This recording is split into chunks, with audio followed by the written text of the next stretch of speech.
العفو عليكم متابعيني اللذاذ، يا رب تكونوا بخير. يعني حتى لحد اللحظه دي مش عارفه الاقي الكلام طبعا اللي انا هقول بيه، ان انا معايا النهارده نسمه الشاذلي. بس نسمه قبل ما ندخل سالتني سؤال، قالت لي على فكره ما سالتكيش انت عملتي البودكاست ليه. ودلوقتي هقول لك انا عملت البودكاست ليه، لانه السوشيال ميديا بقى فيها كتير قوي قوي قوي قوي، وكلها حاجات مش عايزه اقول مش مفيده، بس في نيجاتيف كتير. وانا شخصيه عندي دايما احساس بالمسؤوليه، عندي دايما احساس انه there is a mission، انت عندك مهمه. طول ما انت ربنا مديكي صحه، مديكي انت مديكي دور. طول ما انت فيكي نفس انت فيكي دور. مفيش حاجه اسمها ماليش دعوه، مفيش حاجه اسمها ان انت تسكتي على حاجه. عندي الحته الحمائيه دي من زمان، عندي كده. كانوا بيتريقوا عليا زمان برضو، يقولوا انا ريباليون قوي في وسط اخواتي، كنت دايما انا لا ما ينفعش، ومش عارفه جايبه الشخصيه دي منين. بس حسيت انه طب ما نطلع ونقول احنا حاجه حلوه، هم يقولوا حاجه وحشه واحنا نقول حاجه حلوه، هم يقولوا حاجه وحشه واحنا نقول حاجه حلوه، عشان يبقى في بالانس. تو كيب ذا بالانس. Yes. احلى سبب انا عملت عشان البودكاست النهارده ان انتي معايا، this is فعلا my reward وماي validation، انه لما جات لي لحظات كتيره قوي من الداوت والتردد، انه انت اللي بتعمليه ده انت مش على فكره مش هتوصلي لحاجه، يعني انا مش عايزه اوصل لحاجه، انا مبسوطه بالقعده دي بالظبط، دي اللي انا عايزه اوصل لها. فانا بالنسبه لي النهارده ربنا بيقول لي شفتي انت كان نفسك تقعدي القعده دي مع نسمه. يا بختي والله، يا بختي انا بالقعده دي يعني بجد. ما شاء الله، هي طبعا شخصيه بغض النظر عن كل نجاحها، بس الإنسانة اللي فعلا إنسانة، اللي زي ما تشوفها وهي بتشتغل، ودي حاجة نادرة جدا بس هي حاجة جوزائية جدا. إن إحنا بنبقى فينا شخصية اللي إحنا بنشتغل بيها، وفي شخصية بقى اللي إحنا مع الناس دي، بس هي إحنا عندنا هي ما عندناش البرسونة. بالظبط، ما عندناش الحتة دي، عندنا نفسنا قوي.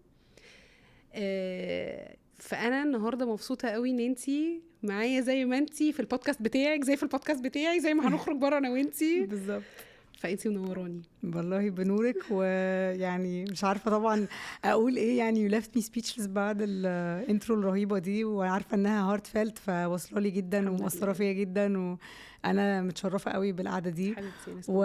we have a lot in common. الحمد لله. اولهم موضوع الاحساس بالمسؤوليه، وتاني حاجة ان احنا الاتنين متمردين، فدي حاجتين فده طبعا واضح من الطبع الجوزائي الرهيب اللي خلاص بقى واضح وصريح يعني.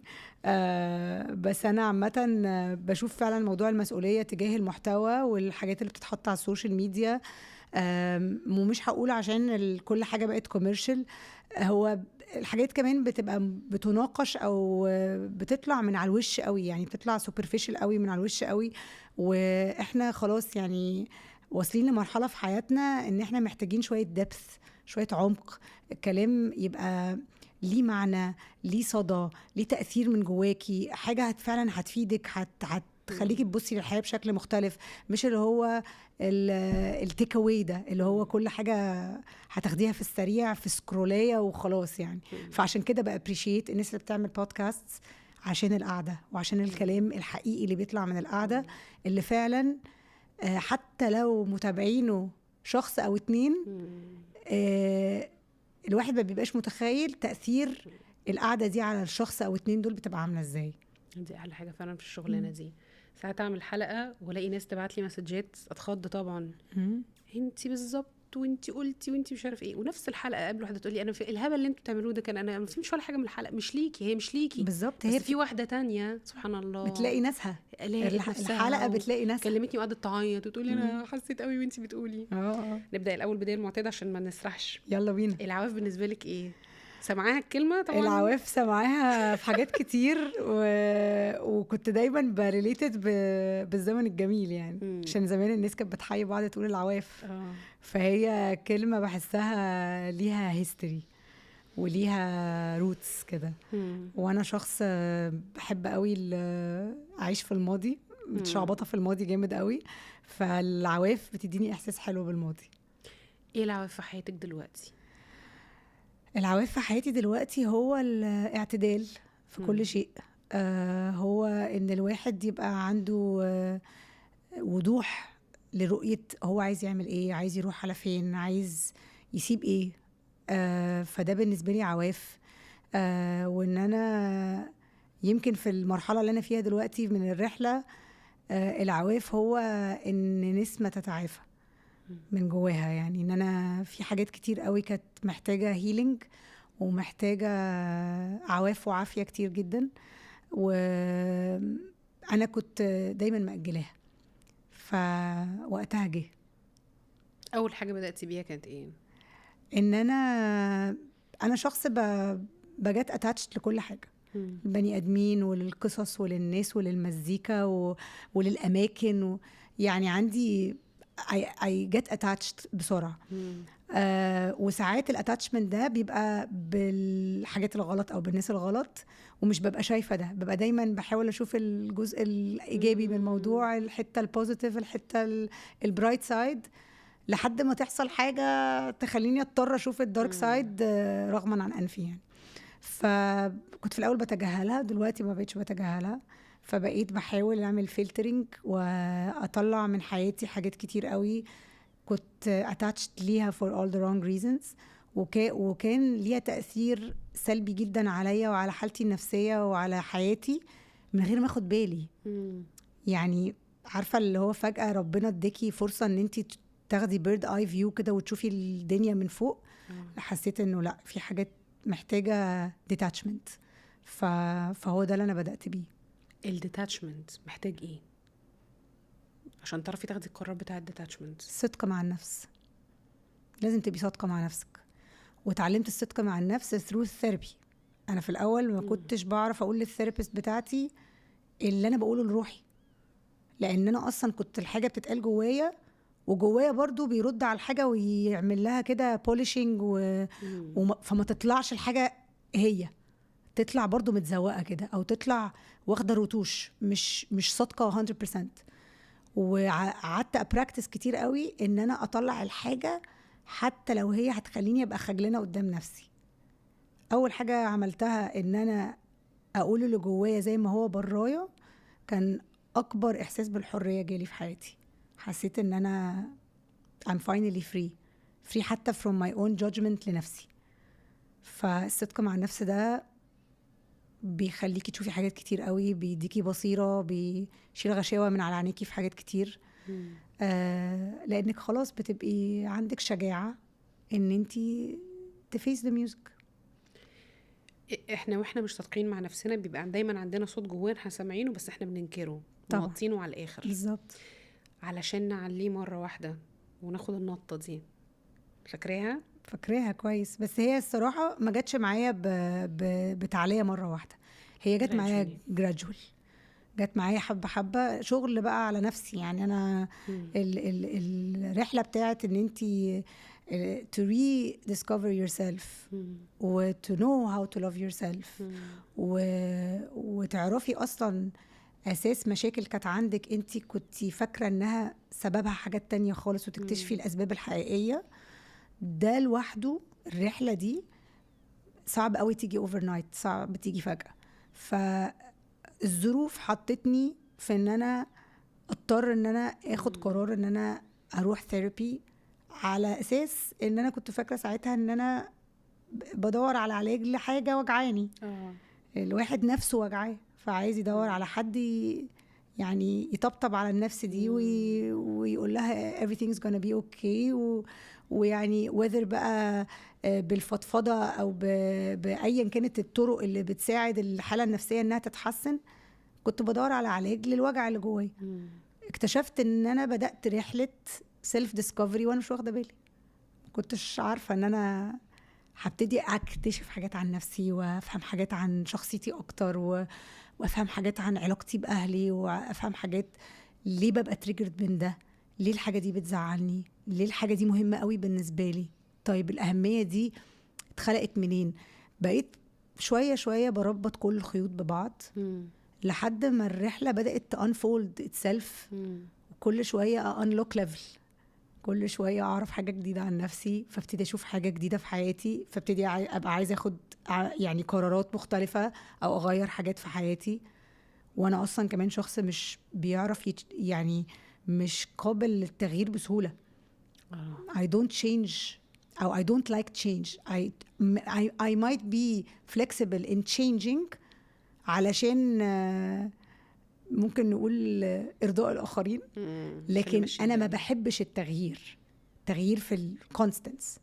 عشان كده الجريف بالنسبة لي كان حاجة صعبة، لأن حاجة فجأة اتغيرت في حياتي فما كنتش عارفة أدابت ليها. فأنا I'm not very good with change، أو I used to be not very good with change. دلوقتي بقيت أحسن بكتير with change. يعني التغيير بقى دلوقتي بقيت عارفة embrace it ونبقى أصحاب وما بقاش زعلانة منه قوي. يعني ده السؤال اللي كنت هسأله لك.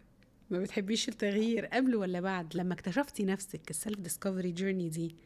ايه الحاجات اللي انتي اكتشفتي انه ايه ده انا ما كنتش بعرف اعمل ده وبقيت بعرف اعمله؟ بصي، وانا مش يعني هقولك على نقطة التغيير بالذات. قبل طبعا الوجع اصلا كله متسبب من التغيير. الحاجات بتتغير مش عايزه تتغير، وانا اللي هو هولدنج اون قوي للاوريجينال كوبي. مش عايزه بقى الدنيا يحصل فيها اي اديتس، مش عايزه اي حاجه تغير اي حاجه.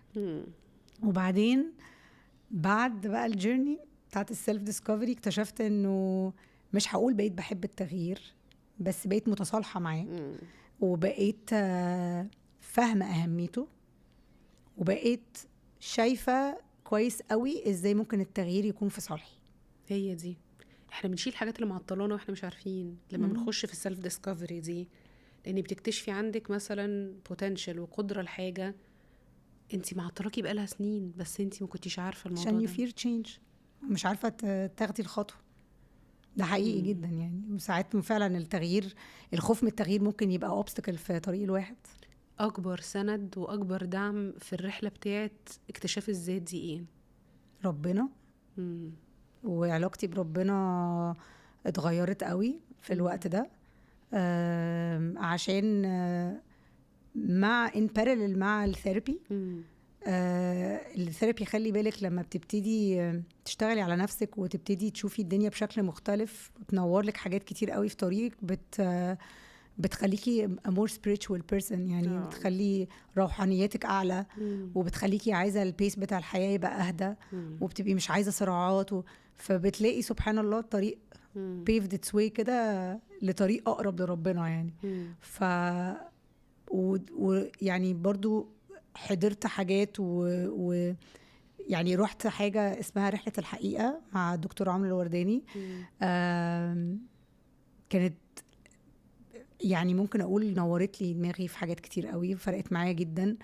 ومن أكتر الحاجات اللي كانت يعني كانت هيدلاين كانت إن إحنا ليه دايما بنبص لكل حاجة بنعملها أو مطلوب مننا نعملها كريتشوال عشان بنخاف من ربنا أو بنخاف من البونشمنت.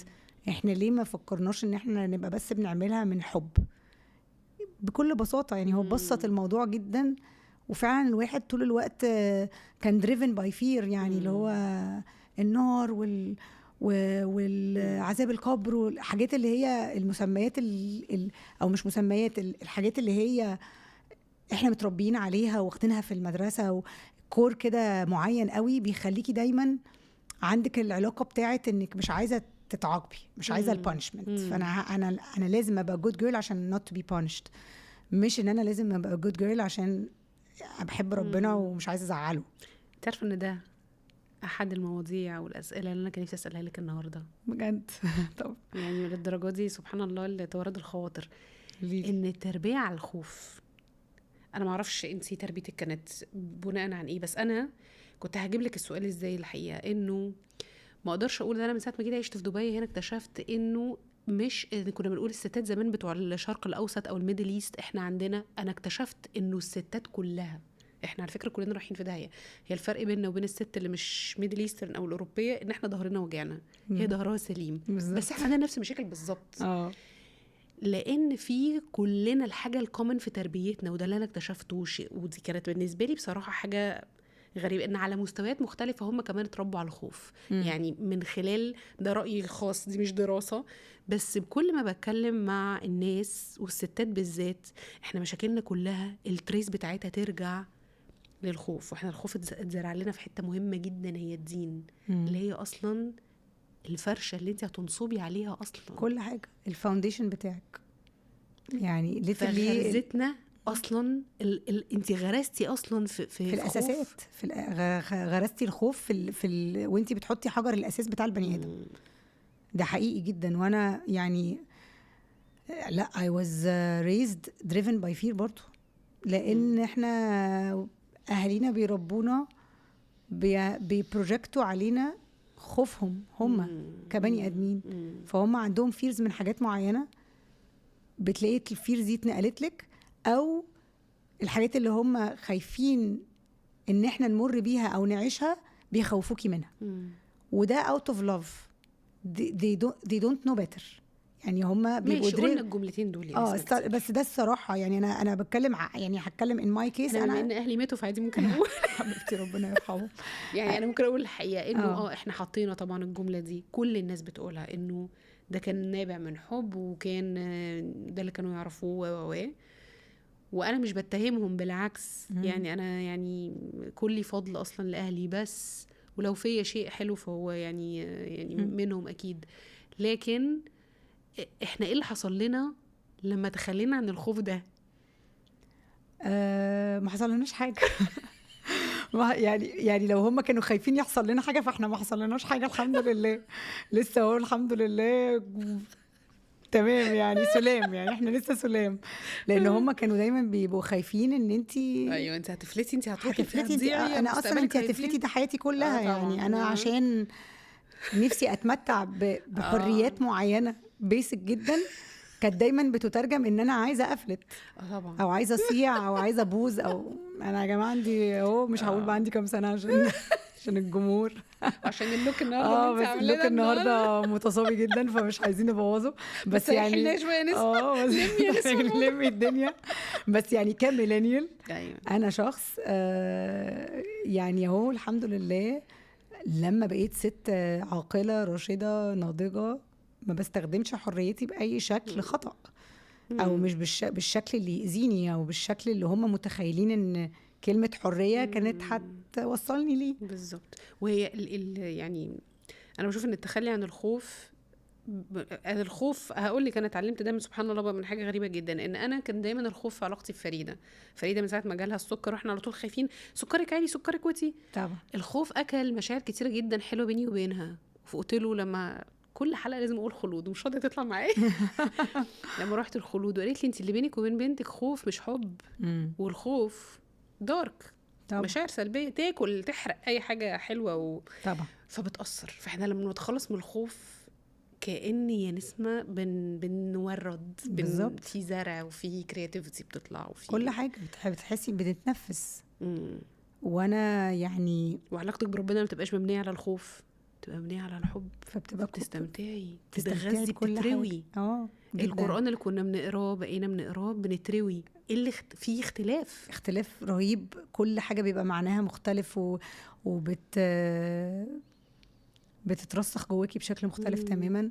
ويعني باك تو رحله الحقيقه سبيسيفيكلي، دكتور عمرو قال حاجه لحد دلوقتي يعني ممكن اقول طبطبت عليا جدا جدا. انا شخص ما بحبش الوحده، بخاف منها. اوكي، ودايما حياتي مليانه بني ادمين وزحمه ودوشه بحب الناس وبحب اللمه وبحب العزوه وبحب الدفى بتاع ان حواليكي ناس كتير عامله دوشه وبتتكلم. بحب ده قوي. وكنت فاكره انه ده عشان انا يعني ربنا خلقني اكستروفيرت وبحب يعني ابقى اوت اند اباوت وسوشيال باترفلاي وكل الليبلز اللي انت ممكن تتخيليها دي. ولكن هو علشان انا ما بحبش اقعد لوحدي، عشان انا مش بحب اقعد مع نفسي. يعني دي كانت حاجه انا كنت بخاف منها قوي. ودكتور عمرو يعني كنت بنتكلم في النقطه دي سبيسيفيكلي يعني، وبقول له انا بخاف من الوحده وما بحبش اقعد لوحدي. قال لي مين قالك انك لوحدك؟ انت مش عارفه ان انت طول الوقت متأنسه بربنا، وده يعني اقرب صاحب واحسن صاحب ويقدر يسمعك في اي وقت وتقدري تتكلمي معاه. فدايما لما تبقي حاسه بالاحساس ده افتكري ان انتي متأنسه بربنا. فدي كانت بالنسبه لي اللي هو عارفه لما تبقى حاجه قدام عينك all along، عشان دايما واحنا صغيرين لك ربنا في كل حته، انت فاكر لو كانت بتقول لنا ربنا شايفك. ايوه ربنا شايفك، اوعي تعملي حاجه غلط. طلعت ان ربنا شايفك، ربنا شايفك، كلميه، اتكلمي معاه، فضفضي له، ما تحسيش انك لوحدك. فرقت معايا بشكل، انا كنت بطريقه غير طبيعيه، وادتني احساس باكتفاء معين كده، ان هو I'm fine even if I'm alone I'm fine. الحمد لله يعني. يا رب دايما. مش عارفه اقول لك يا رب دايما لوحدك، بس يعني يا رب دايما متأنسة يا رب يعني. حبيبتي. طيب لما الرحله الجيرني اللي انت خدتيها دي، بعد ما خدتيها وحاولتي ان انت تطبقيها في حياتك، انا بسالك برضو السؤال ده بصراحه، انا كل الاسئله دايما اللي بسالها بصراحه بتبقى اسئله انا عايزه اعرف اجاباتها، براحتك خالص. لان انا دخلت بصراحه برضو رحله جميله جدا مع احمد العسيلي، وانا لازم برضو اقول لان اودين له بالفضل، عامل وركشوب اسمها The Art of You، فن ان تكون انت. تحفه. وانا حاسه بان انا في يعني بعد ما بخلص السيشن مع بعض اقول له بجد يا رب، يعني انا مش مصدقه ان انا بحضر حاجه زي كده وبسمع الكلام ده. خايفه قوي من بعد انتهاء الرحله دي انه الواحد لما بيجي يطبق ده في حياته العمليه، يعني انا بقعد استنى من 3 لل3، يعني انا على يوم الاثنين بالليل ببقى عندك something to look forward to. متخيله. وعايزه الطاقه دي، عشان خايفه قوي ان انا لما هتخلص ال12 ولا ال13 سيشن دول، انا بقى هرجع للحياه تاني ازاي، هرجع اتكلم مع الناس ازاي. لا انتي بصلها بالمنظور يعني اللي هو القصير، يعني مش شورت تيرم. هقول لك على حاجه، انتي روحتي اصلا لاحمد العسيلي ليه، او روحتي حضرتي السيشن دي ليه؟ عشان to find certain answers, to know some life hacks. فانتي رايحه تتعلمي، صح. فاحنا ودي حاجه انا بتكلم فيها على طول، يعني احنا عمرنا ما كبرنا ولا هنكبر علعلى علام لحد اخر يوم في عمرنا، ونقعد نتعلم ونتعلم ونتعلم ونتعلم لحد ما نموت. فانتي اتعلمتي حاجات، فحاولي تفصلي ما بين اللي انتي اتعلمتيه من التجربه دي وحلاوه حضورك للتجربه دي، لان اللي انتي اتعلمتيه من التجربه دي لما التجربه تخلص مش هتمسحيه، لا هيبقى معاكي. هو انت خلاص بقى معاكي، اتس امبيدد خلاص، اوضه ونورت، بس اوضه ونورت، وبقيتي عارفه كويس قوي زرار النور فين والباب فين والاكره فين وكل حاجه. فمن غير ما تحسي هيبقى عندك سنه ان انت متضايقه ان التجربه خلصت والتلات ما بقاش موجود وما بتاخديش هتلاقي حاجه جديده عايزه تتعلميها، هتلاقي تجربه جديده هتنور لك اوضه تانية بنور تاني. الحاجه اللي بتعلميها وبتنور لك دماغك بتفضل معاكي، وهتلاقي نفسك naturally بتطبقيها. يعني naturally لو انت فعلا اتعلمتيها فعلا، وهي العلام ده فعلا دخل وقعد وتمام، تعلمينه كويس وفهمينه كويس، هتلاقي نفسك مع الوقت you are implementing it in so many things من غير ما تحسي. صح. فبالعكس خلاص حصل لك المايند شيفت، عقليتك بقت فما تبصلهاش من 3 ل3، تبص لها ان هي بالعكس، انت العلم اللي انت طلعتي بيه من القصه دي هو ده الكونتينيوتي بتاعت التجربه. هو حلاوه الحضور اصلا اللي انت قلتيها دي فعلا ليه، لان وانا حابه اقول يعني ان احمد العسيلي ليه حاجات كتيره جدا موجوده على اليوتيوب، يا ريت تكتشفوها واقعدوا اسمعوها. يعني احنا بنكلم الناس التعبانه بس مفيش مصدر، لان في ناس بتبعت لي ساعات نسمه، واكيد بيحصل لك حاجه زي كده، ما عندهاش الامكانيه ان هي تروح لطبيب، ما عندهاش امكانيه ان هي تروح لثيرابيست، ما عندهاش، وتقولي انا عيطت وسمعتك وقلتي وحكيتي وانا عندي الحكايه دي وانا عندي المشكله دي. فاحنا بنكلم الناس اللي ما عندهاش مصادر. طبعا ما عندكيش مصادر، بس في باقه انترنت ممكن نخش بقى نشوف على اليوتيوب ناس حلوه تقعد تعلمنا. الناس دي بتشير مش بس في محاضراتهم وان هي تبقى في ورشه او كده، لا في ليهم كمان محتوى حاولوا ان الناس تتعلم منه او تاخد منه اي حاجه تساعدها. لما انتي دخلتي بعد الرحله دي وبعد كل ده، او خلينا نروح لقبل الرحله شويه يا نسمه. نروح. انا عايز اسالك سؤال قديم شويه. كتابه وانتي بتكتبي الكتابه دي كانت تعبير عن ايه اللي طلعها من جوه؟ الكلام ده كان جواكي وانتي حبيتي تطلعيه؟ هقول لك، بصي الكتابه جت بالصدفه. الاول انا كنت في الجامعه كل ما حد يتزنق في اسي يقول روح لنسمة تكتب لك اسي وبتكتب كويس. واول حد يعني لفت نظري ان انا اصلا بعرف اكتب كانت مامتي. قالت لي على فكره انت بتعرفي تكتبي كويس. مش فاكره كنت بكتب حاجه للجامعه يعني او حاجه في المدرسه، وهي خدت بالها وقالت لي انت بتكتبي كويس قوي وكده. فشوفي جمله صغنونه قوي فضلت في الباك اوف ماي هيد يعني لحد ما كبرت. مامي قالت لي ان انا بعرف اكتب، او مامي قالت لي ان انا بكتب كويس. ف I carried it with me من غير ما احس يعني في السب كونشس بتاعي. وكنت بكتب في الجامعه اساعد صحابي، اي حد مزنوق في assignment last minute اعمله له. الاساينمنتس بتاعتي كنت باخد، كنت الشات جي بي تي بتاعهم. كنت الشات جي بي تي بتاعهم بالظبط. وبعد كمان كان لما الانستجرام اتعمل وكده كان صحابي يبعتوا لي الصور اكتب لهم الكابشنز. لا والله اكتب لنا كابشن بقى لحسن احنا ما بنعرفش نكتب زي الحاجات اللي انت بتكتبيها. فكنت بكتب الكابشنز لكذا حد من صحابي لما يتفرجوا هيبقوا هم عارفين نفسهم. دي كانت لعبة كلام عندك انتي ولا كانت تعبير عن المشاعر؟ كانت مشاعر جوه ولا ايدياز كانت كلها هنا؟ بصي لحد يعني انت لما سالتيني دلوقتي انا اول مره اصلا اتسال السؤال ده. وانا كان نفسي اسالك السؤال ده لان انا كل البودكاست اللي انا سمعتها انا عايزه اجاوب السؤال ده وما لقيتكيش قلتيه. انا عمري ما فكرت في الموضوع. هي في الاول غالبا جت ك تالنت او سكيل، مش تالنت، ممكن اقول لك كانت سكيل I was good at it. وبعدين تحولت للغه التعبير عن حاجات جوايا، وتحولت للغه تعبير لما بقيت اكتب اغاني.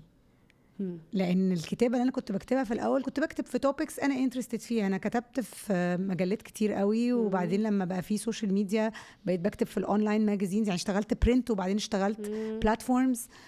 وكنت بحب حاجتين، احب اكتب عن المزيكا عشان انا very passionate about المزيكا، واحب قوي انترفيو البني ادمين، احب نقعد ونتكلم ونسال وكده. ويعني كنت في مجله ايدنتيتي واشتغلت فيها حبه حلوين يعني، وتعلمت فيها حاجات كتير جدا يعني، وبجد كانت a very nurturing experience بالذات في موضوع الكتابه.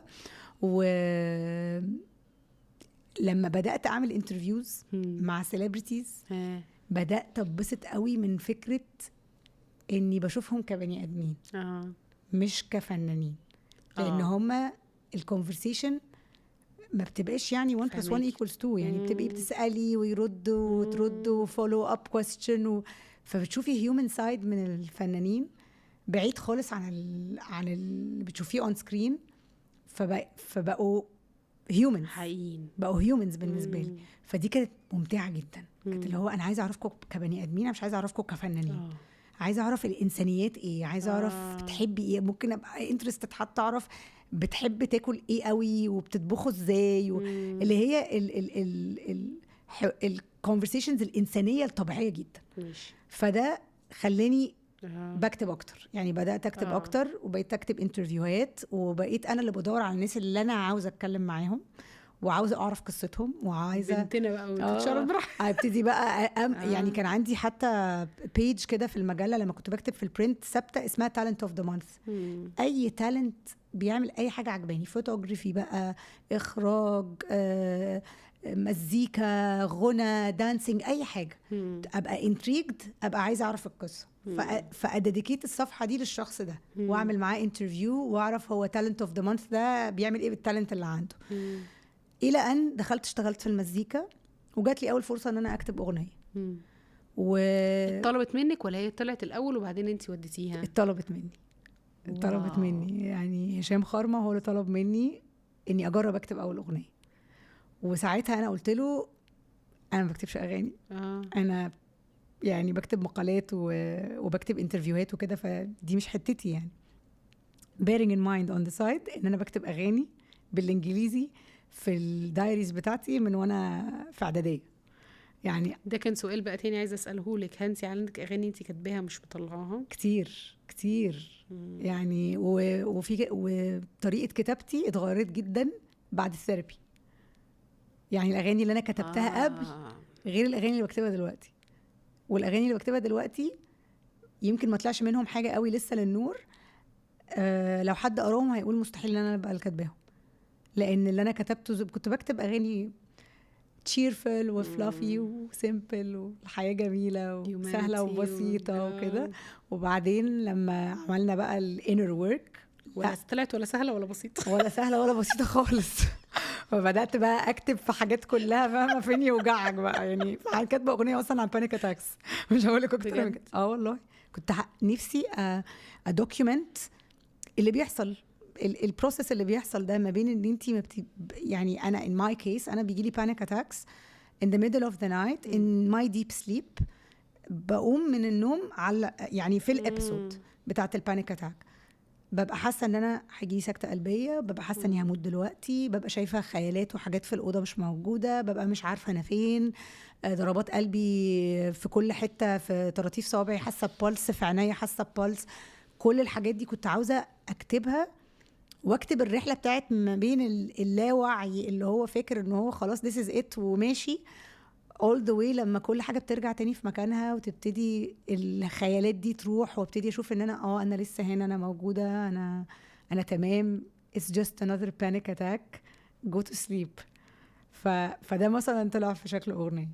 فكتابتي طبعا اتغيرت مع الوقت. لا استني بس واحده انت على فكره انا عرفت دلوقتي انا ليه دايما بيبقى عندي يعني حاجه وانا بقرا مع يعني اي حاجه انت كاتباها، ان انت ازاي بتلاقي الكلمه دي يعني جفت من عند ربنا. انا ولا اتعلمت كتابه ولا درست كتابه ولا اي حاجه يعني. انا درست في الجامعه عادي جدا ماسكوم، وكنت بكتب عادي زي اي حد.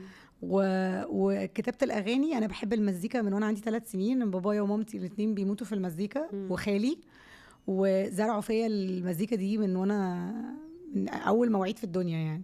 فالاغاني وستراكشر الاغاني وازاي اغنيه تتكتب والكورس والفيرس وكده، ده من حبي في المزيكا.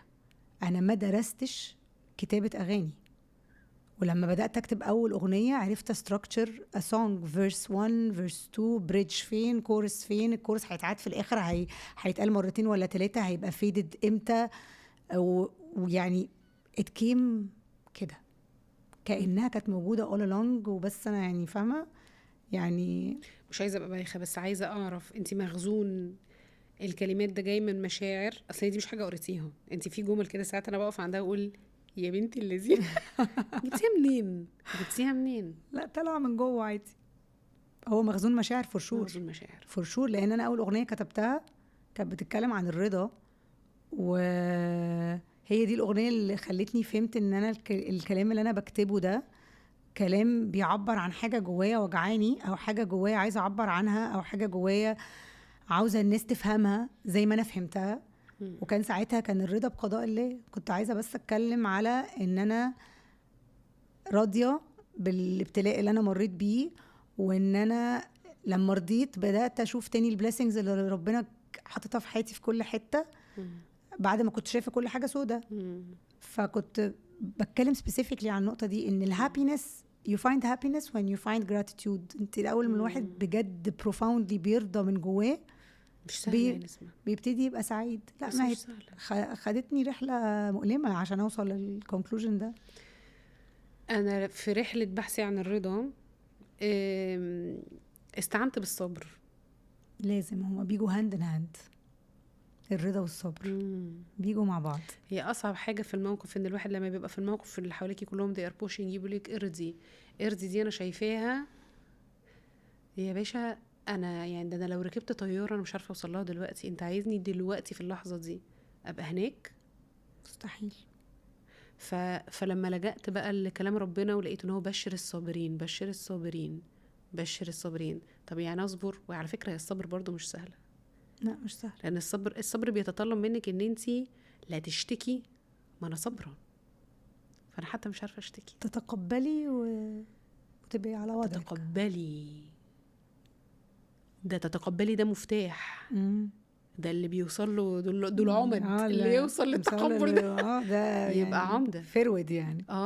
ده اللي عدى فعلا. اللي عدى ده يبقى عارف يتقبل. التقبل يوديه للصبر، واللي ربنا يكرمه بقى يديله مقام الرضا ده. انا بحس ان هو يعني هنيلك. بصي الصراحه يعني هو التجربه من كتر ما هي كانت قاسيه، انا خدت وقت كتير قوي عشان اتعافى يعني، او حتى ما كانش تعافي يعني، انا تعافيت بعد سنين كتير وبزلت بتعافى. الرضا كان النور اللي في اخر النفق المظلم، the light at the end of the tunnel. لان انا لو ما كنتش لقيت النور بتاع الرضا ده في الاخر كده، انا عمري ما كنت هعرف اطلع من التانل ده. طبعا كنت هفضل محبوسه فيه للاسف. في ناس بتتحبس فيه للاسف. وعشان كده البودكاست دي مهمه. يا رب يا رب تنفع الناس يعني كلها، المحبوسين ولا مش محبوسين، بس يمكن حد لما يسمعها يلاقي النور اللي بيدور عليه في اخر الطريق. هي الفكره انه ما فيش حد تقريبا يعني ما اقدرش اعمم، بس كل الناس بتعدي بلحظه البلاك اوت، السواد، روك بوتم. بتبقي بتوعي في الحفره وبتبقي على الارض وما بتبقيش لاقيه ولا حاجه تطلعك من الحفره. مفيش ولا حاجه تقدر تشدك. لا وساعتها للناس بقى اللي حوالين الشخص ده الرحمه. بلاش بقى وقتها انه يلا والرضا ونعدي وربنا وده ربنا. ما الناس حافظه مش فاهمه. الناس بالذات في اللقطه دي المواقف دي بحس قوي يا ياسمين الناس متبرمجه. وكمان من كتر صعوبه المواقف اللي بتبقى الواحد بيحاول يعني يواسي حد في قاع الحفره، ما بيبقاش لاقي كلام يقوله، احسن مواساه بتديها دلوقتي لحد بيمر بالتجربه شبيهه بتعملي له ايه لما بتشوفي حد في sit with your feelings؟ تخافيش من اللي انت حاساه. لو موجوعه it's completely fine انك موجوعه. توجعي all you want. مش هقولك this too shall pass، هياخد وقت، بس it's not the end of the world. بس اهم حاجه لازم الواحد يقعد مع اللي هو حاسه، ما يهربش منه، ما يردمش عليه، ما يعملش عبيط. لانك لما الحاجه كلها سبحان الله ربنا خالق كل حاجه في الدنيا ليها سايكل. فالزعل ليه سايكل، والفرحه ليها سايكل، والاكسايتمنت ليه سايكل. هو بيك وبينزل وحاجه تانية بتيجي تسلمه وتطلع. فالزعل عادي مع الزعل. في ناس زعلها ممكن تقعد معاه سنه، في ناس ممكن زعلها تقعد معاه 5، وفي ناس ممكن تقعد مع زعلها شهر. كل واحد ربنا خلقه بسوفت وير غير التاني، دايرته. كل واحد ليه السايكل بتاعته بالظبط، وكل واحد ليه السايكل بتاعته. فلازم تقعدي مع اللي انت حاساه وما تهربيش منه ابدا عشان تعرفي تعديه. طب تعالي نطلع بقى من التشالنج ده، نروح لتشالنج تاني. يلا بينا. الأمومة. كلميني عن الأمومة. لو نسمة بقى، نسمة اللي بتعرف تلاقي الكلمات دي، تعرفي تقولي لي يعني توصفي الأمومة كده؟ عندك روحي ليها كلمة؟ يعني روحي. بصي، تعرف أنا لو اتسألت الأمومة هقول صعبة. هي صعبة. هقول طلوع روحي. هي definitely صعبة. هي صعبة، وبتخليكي تقدري أمك بشكل مختلف تماما لما بتخلفي وبتبقي فاهمة صعوبة القرارات وصعوبة المسؤولية والخوف والقلق وحاجات كتير قوي. بس هي أحلى حاجة في الدنيا، يعني نعمة I never take for granted. ربنا أكرمني بيها. يعني أنا من وأنا صغيرة جدا وأنا نفسي أبقى أم، من وأنا طفلة. أهم حاجة كنت حريصة جدا إنك تغرزيها فيهم إيه؟ الطيبة. نفسي قوي يعني يبقى يطلعوا طيبين. أنا يعني أخويا الله يرحمه كان دايما الناس تقول عليه إنه كان طيب جدا، لقيت ان الطيبة مذكورة كتير جدا في القرآن. ان الطيبون ربنا بيذكرهم كتير قوي بالأخص، وان هم ليهم مكانة معينة. فالطيبة بحس انها اهم حاجة اي بني ادم المفروض يكون، يعني تكون مغروزة فيه، تكون من صفاته، علشان هي احلى حاجة في الدنيا. ده حقيقي. طبعا انا مش مستغربه خالص ان هي نفس اجابتي الطيبه دي، لان انا برضو بربي ولادي على كده، انه احنا اهم حاجه نبقى طيبين. لاني بشوف ان الشخص لما يبقى طيب بيبقى طيب مع نفسه الاول. طبعا. فاكره كنت لسه بقول لك انا يعني لما اعمل المصيبه يا نسمه، بدل ما امسك نفسي كده ابقى استفها، اعمل مصيبه بحق الله يعني. اقعد مع نفسي بالليل كده اقول لنفسي والنبي ما تزعلي، والنبي ما تباتي زعلانه. ما تحطيش في دماغك انا نفسي يبقى عندي هذه بكره القدره. تصحي الصبح فله ومفيش اي مفيش حاجه، أي ما حاجة. تناميش زعلانه، ما تناميش ودمعتك على المخده. تحفة. بقعد اقول لنفسي كلام يعني بجد بحس ان انا طيبه قوي تجاه نفسي، وده اللي مخليني اعرف ابقى طيبه مع اي مع حد تاني. الناس تاني. فبحس ان ولادي اهم حاجه ان هم لو طلعوا طيبين هيبقوا طيبين على نفسهم.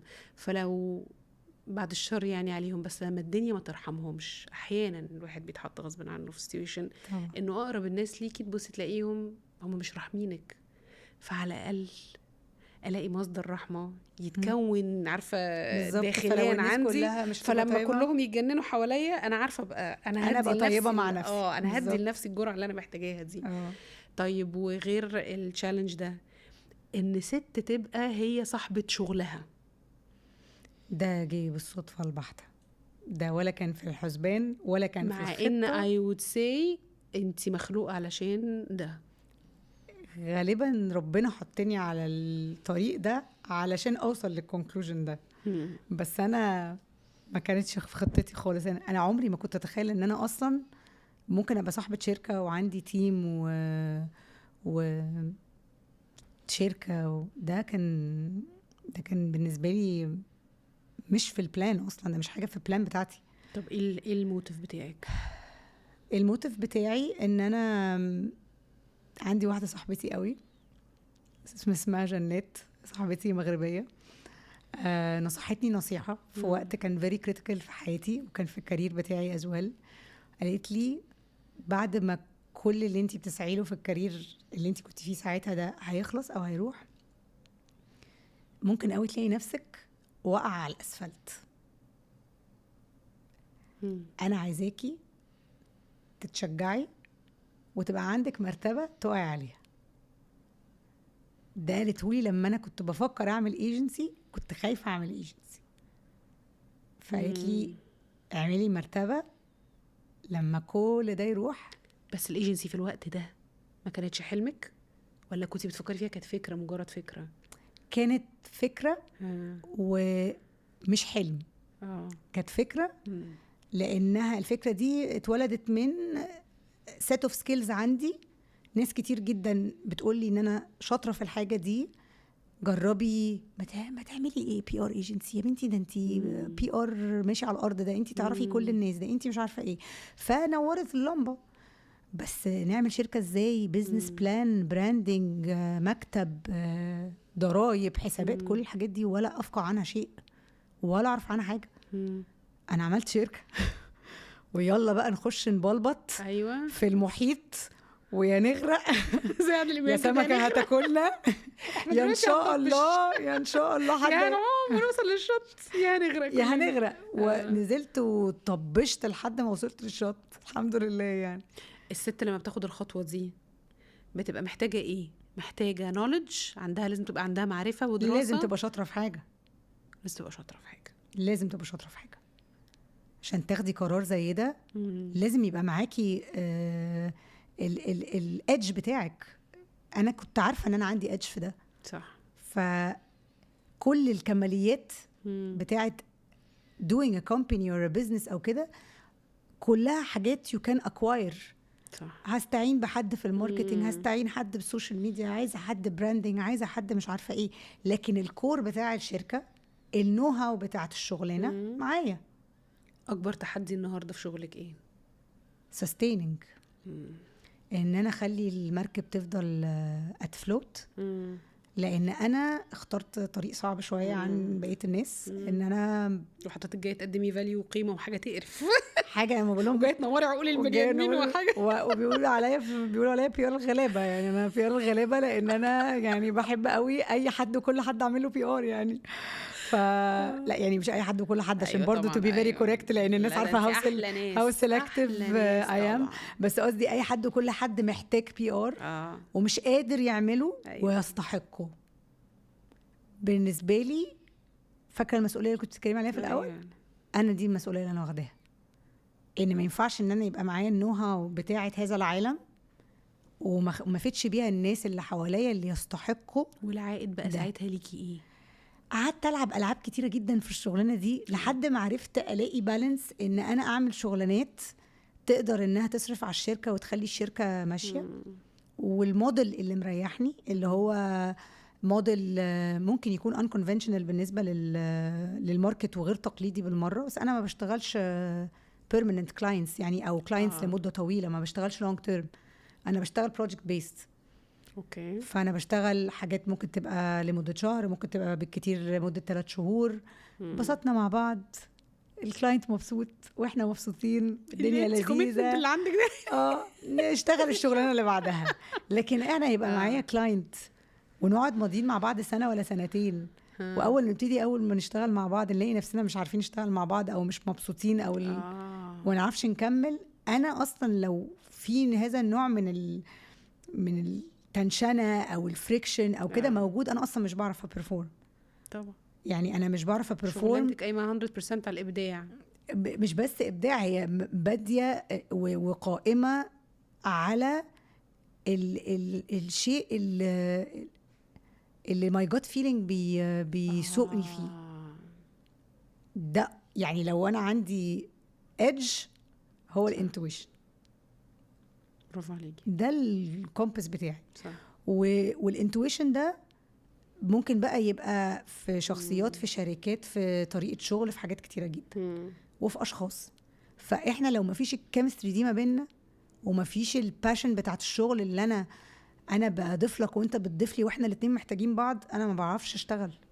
لان للاسف كلاينتس كتير جدا بتشتغل مع الايجنسيز، تعين ايجنسي عندها وتتعامل معاها على ان هي يعني خلاص بقى حق مكتسب، يبيعوا ويشتروا فيكي عشان خاطر بيديكي ريتينر اخر الشهر. انا لغيت هذا البند. احنا هنا احنا الاتنين زي بعض، الكلاينت زي الايجنسي طبعا، احنا الاتنين مع بعض عايزين نوصل لجول معين. ارتحنا مع بعض في الشغل وصلنا للجول ده تمام، ما ارتحناش كل واحد يروح لحاله بدون اي مشاكل. هي كانت شغلانه وخلصت على خير، ما اتبسطناش مع بعض مش لازم نكررها. صح. فده كان مريح جدا بالنسبه لي. وفي نفس الوقت كان عامل لي مشكله ان انا ما عنديش consistent income، ما عنديش دخل ثابت للشركه، بشتغل سيزونز.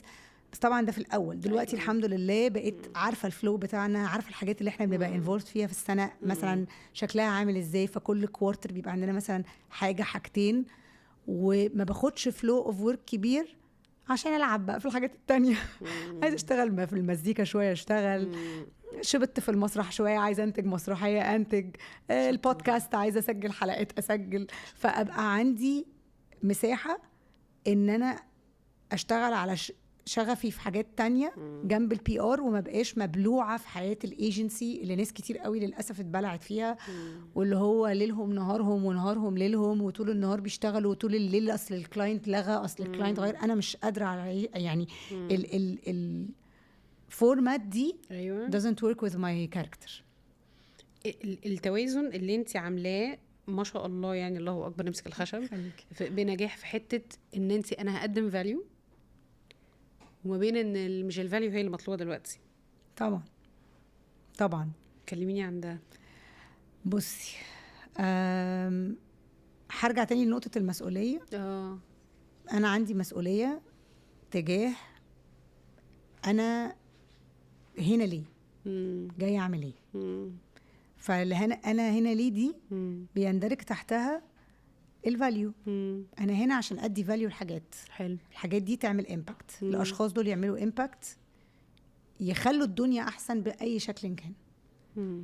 فلو هم الاجنده بتاعتهم او الاند جول او الفيجن بتاعتهم ان هم عايزين يتشهروا، عايزين والشهرة مش عيب، بس هي مش مبتغاكي، مش خالص خالص، ومسخه بالنسبه لي. يعني ببقى حاسه اللي هو يعني ممكن اي حد يعملك الشغلانه دي غيري. يعني انا عايزه ان انا لما ببقى بعمل حاجه وبحط فيها افورت وبحط فيها وقت، بقى شايفه لها يعني ثمار، شايفه لها حاجه خلت الدنيا ألذ احلى سنه. فعشان كده انا بالنسبه لي موضوع الفاليو كان هو ده اهم حاجه I have to bring to the table. والامباكت اللي بيتعمل من فكره اصلا ان انتي معاكي المفتاح بتاع تسليط الضوء على شيء ده مسؤولية كبيرة جدا طبعا. فلو انا بسلط الضوء على حاجة مش حقيقية وبقول انها حقيقية او بقول او بديها قيمة مش قيمتها صح. انا بعمل خلل في الدنيا كلها يعني ببوظ البالانس بتاع الكون فانا مش عايزة ابوظ البالانس بتاع الكون صح صح. يعني دي نرجع يعني دي اول حاجة خالص لما قلناها لما بدأت معاكي انه فكرة انه اللي بيتقدم ما فيهوش فاليو كتير بس بحس انه في ناس كتيرة قوي يعني قالت لي هي بتعملي بودكاست كل من هب ودب دلوقتي سلمى قالت لي كده على فكرة كل من هب ودب دلوقتي بيعمل بودكاست ليه يا حبيبتي الهاري ده بس حسيت انه ايوه طب ما قصاد الهاري اللي هناك ده ما احنا لازم احنا كمان نهري عشان يبقى في بس توازن الله ينور عليك في هاري هناك عايزين تسمعوا اتسوكي الله ينور عليك وعلى فكرة ساعات انا بحب حاجات هاري يعني في حاجات انا بقعد اتفرج عليها it's just for يعني اوكي ما بقولش انه يعني حتى كانت recently يعني اللي كانوا بيتكلموا عن الرقابة والتيك توك والناس والتيك توكرز انا مش شايفة الحل انك تمنع انا شايفة الحل انك تدعم الدولة دايما لما بتيجي في دماغنا مثلا كلمة دولة انا هنتسجن انا وانت ربنا يستر علينا يا رب انا دايما بقول عندي ولاد عندي عيال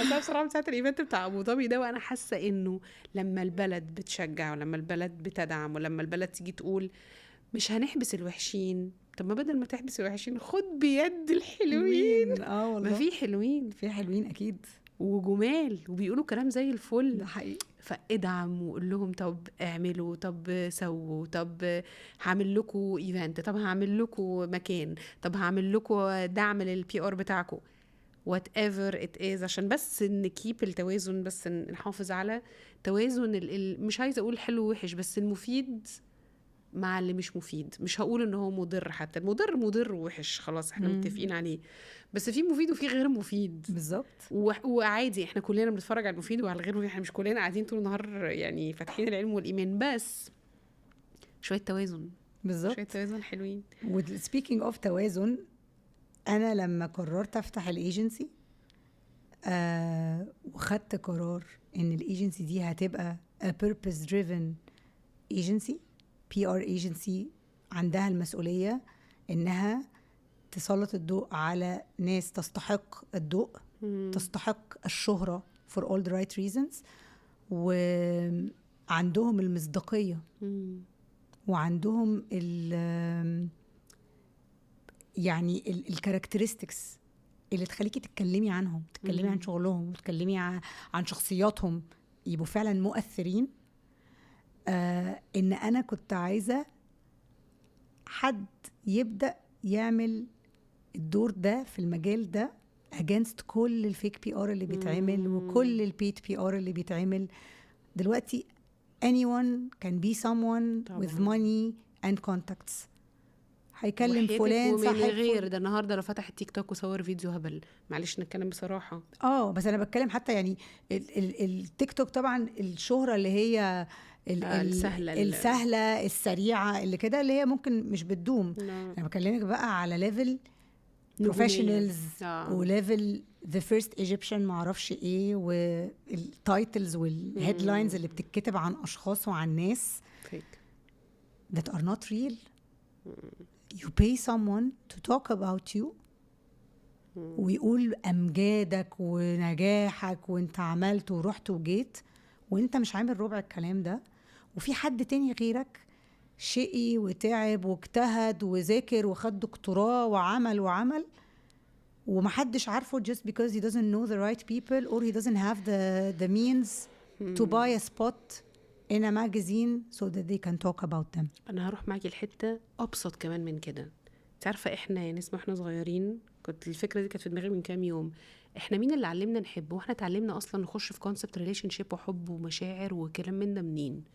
مش على التلفزيونات والتلفزيون كان على ايامنا بقى كان في التلفزيون مدام ميادة الحناوي معتصم معانا هنا هيفتكرها طبعا عشان من عندهم من سوريا كانت قمر كده فاكراها كانت بتطلع على التلفزيون وفاكره قصة الشعر البيت كله ينور من صورة ميادة الحناوي على التلفزيون الان سي المصري الكبير ده. ايوه طبعا.